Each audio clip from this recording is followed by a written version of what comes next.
So I want to take a minute to discuss the difference between constructing a raid defense and a war defense. And a lot of that has to do with the different goals that you have. To begin with, in raid, the idea is don't die. Just don't do it. In war, the idea is to die less often than your enemy. The second part is you want to have the strongest single team so that you don't die. In war, you want to have the strongest united front with all of your teammates. It's a lot easier to cherry pick one or two people, and I'll get to that in a second, than it is if everybody has the same color tank, the same kind of configuration. It makes it much more difficult to find somebody to pick on.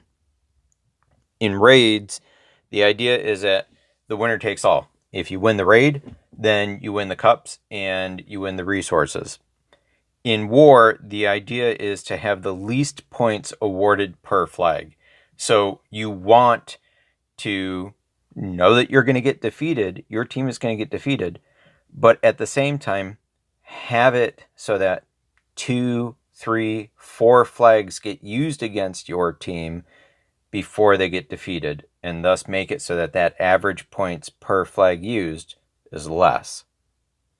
The reason for that is in raids, there are an infinite number of heroes that can come up against your raid defense in one single round.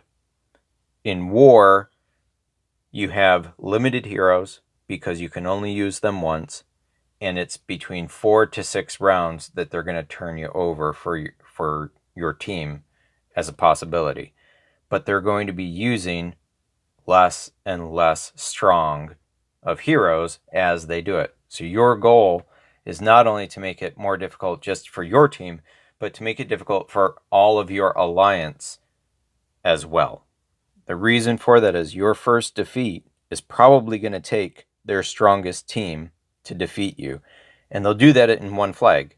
And that's almost a guarantee. Even if you're the strongest player, you may get one-shotted, but it's going to take their strongest team to do it, and that's your goal. Because the second time that you get defeated, it could be with an okay team of theirs or another strong team, and you might get 1 to 2 flags before you're defeated, and that's how much it took to defeat you.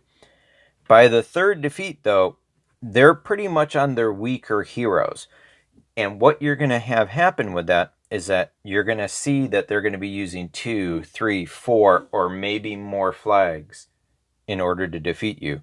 That's the goal of war, is to have them use as many flags as possible to defeat you.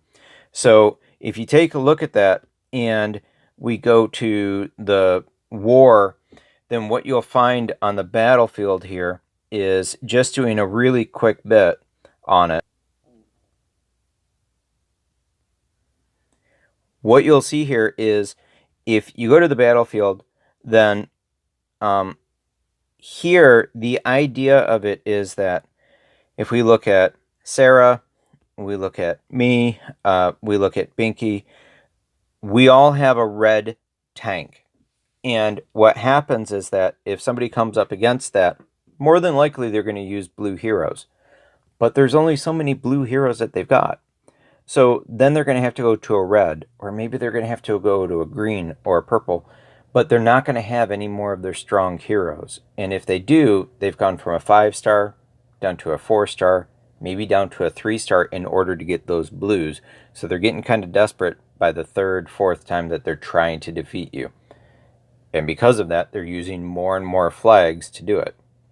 Whereas in contrast, if we've got it where I've got red, and I use up all of my blues in order to defeat that red, then I can say, well, you know what? I can't go up against a red tank, so I'm going to go up against a green one instead. Or I'm going to go up against a blue one instead because I have that ability within me. So having it where everybody on the team has one tank color, and possibly one tank color and coordinates their secondary color, so that everybody's got a red tank and green is the next strongest color, all of a sudden you have two colors that are getting drained from your attackers, and it makes it much, much more difficult for them to be able to defeat you. Now, I don't have all the graphical stuff that I can for this. I know it's a lot of talking instead of actually showing you how to do this.